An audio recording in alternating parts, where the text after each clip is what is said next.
Welcome to the update. I'm Michelle Stevenson.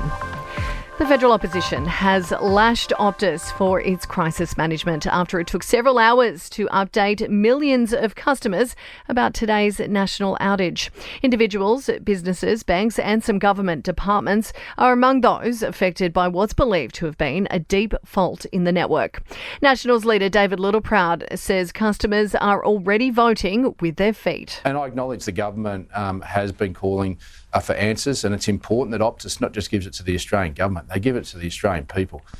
Their brand is shot at the moment, and it's basically been through poor management. While Federal Communications Minister Michelle Rowland says it's too early to talk about compensation, but businesses should keep a paper trail. It's important, especially for small businesses, to keep receipts so that any recourse and any redress that may be available to them has that evidentiary base. A family of 3 Australians have been able to flee Gaza into Egypt. The group make up 28 citizens and their families who've managed to escape the besieged strip since the current conflict began. Foreign Affairs says it is providing assistance to 76 other Aussies who are still stuck in the territory. Now, the lawyer for the driver at the centre of Sunday's tragic crash in Victoria, which killed 5 people, says his client is deeply distressed. The 66-year-old man, who remains in hospital, has now been interviewed by police, while it's also been revealed that he's an insulin-dependent diabetic. Meantime, the driver accused of causing a deadly crash in Sydney's southwest, which killed 2 teenagers, will spend Christmas behind bars. The 27-year-old faces 9 charges all up, including never holding a licence.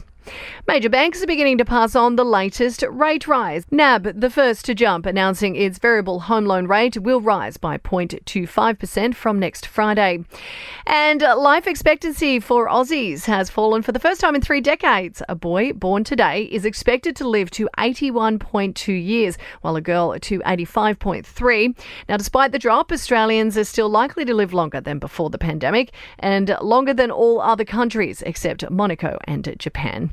Now, sport and entertainment are next. This sports update is brought to you by Ladbrokes, the app that is everything you need to Ladbroke it this spring racing carnival. Imagine what you could be buying instead. For free and confidential support, visit gamblinghelponline.org.au. Melbourne Cup winner without a fight may be brought back next year to defend his crown at Flemington. Sam Freeman says the 7-year-old has earned a spell after a busy spring carnival. And Glenn Maxwell says it's time to get back to dad duties after smashing out a double century in Australia's ODI clash with Afghanistan. The win cementing a spot into the semis for the Aussie team. In your entertainment news now, and Kourtney Kardashian and Travis Barker have left an LA hospital nearly a week after welcoming their baby boy. New photos show the 44-year-old mum keeping a low profile in a baseball cap and sunglasses as her husband chauffeured her back home.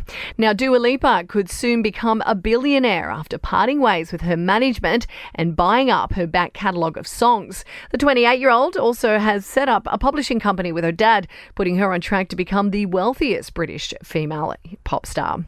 And the trial date for the man accused of murdering rapper Tupac Shakur has been set. It'll start next June. 60-year-old Dwayne Keith Davis was arrested in September for the Vegas drive-by shooting that killed Tupac in '96. And that's the latest from the Nova Podcast News team. We'll have another episode of The Update for you tomorrow. I'm Michelle Stevenson.